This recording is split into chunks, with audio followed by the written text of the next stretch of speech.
ทักทายFCมาเด้อพี่น้องฟองไปเด้อมากินมีกะทิที่บริเฮ็ดเองผมใส่เนื้อ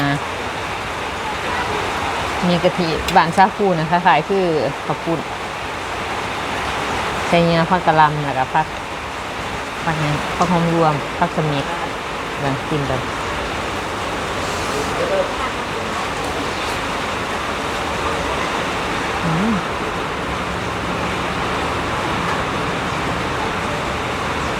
มาสวนมาแต่สวน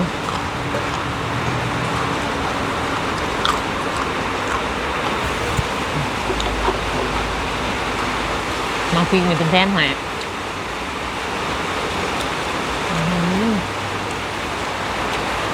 มาเพชรทอด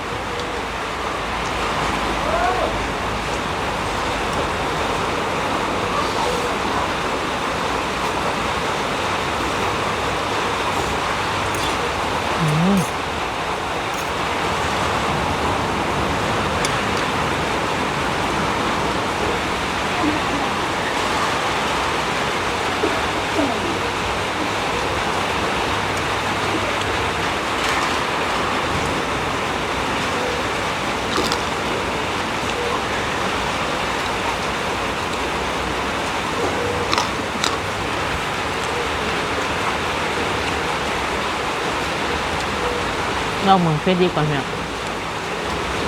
มันเฟรดดี้มาจากร้านเฟรดดี้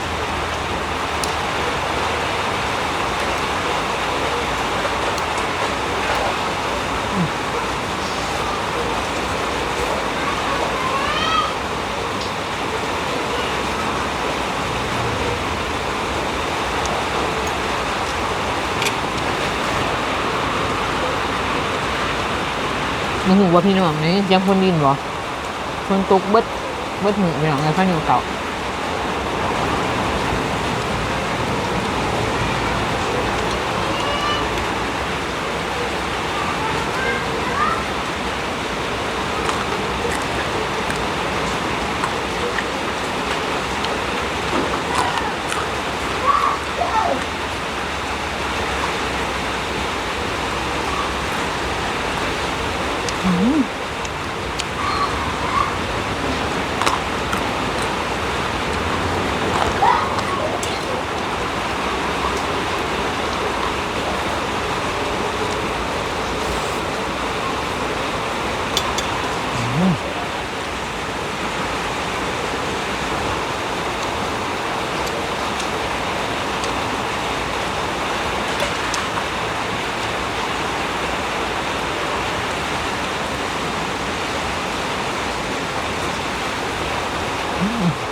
ช่วงจิ้มหาความ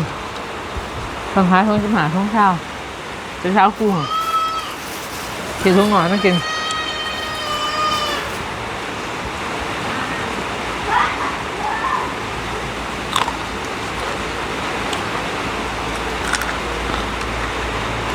ถุง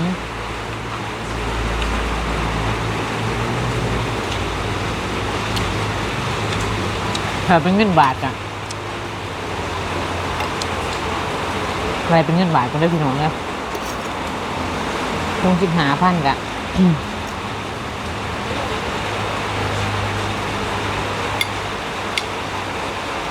อะไรเป็นก่อน30 บาทถูก35 บาทถูก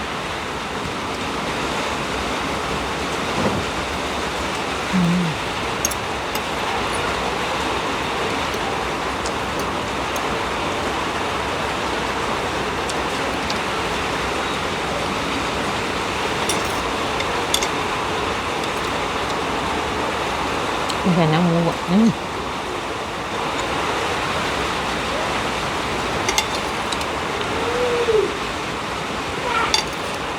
แต่เป็นเห็ดเวอร์เพชรออกนะครับแป้งเพชรเอา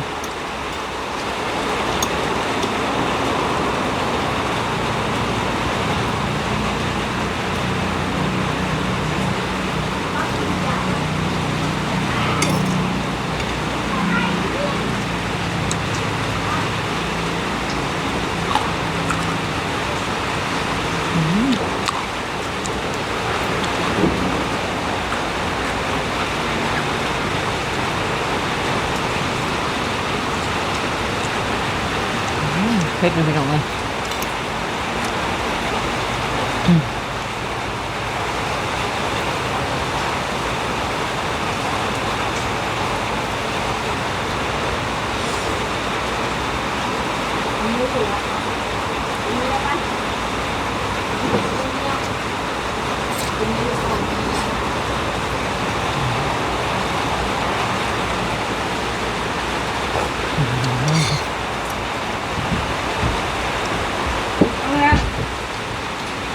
กินแบบว่าพี่น้อง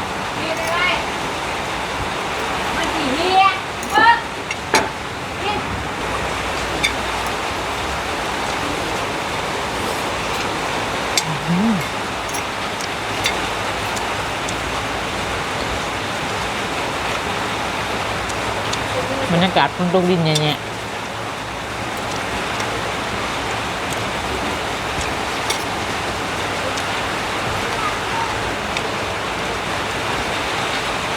แต่ประมาณค่ะเจ้ากูมาหัวปีนี่พี่น้องมาซอย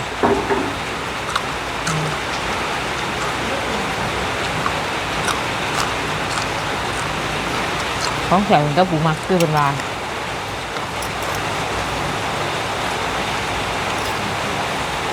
คะแนนฟังไทยอาจจะเกิดมาเซ็นเล็กนะ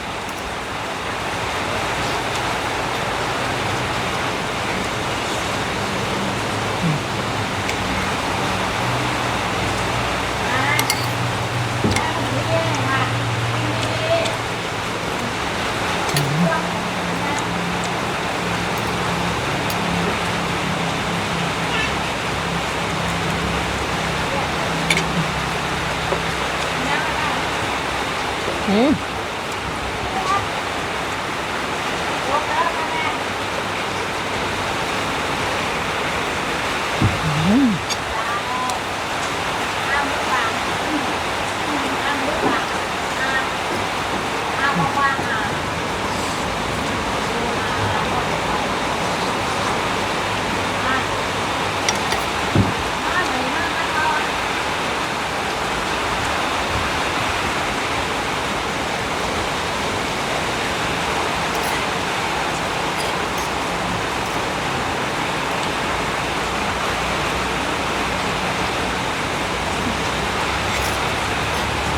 เสียงพี่น้อง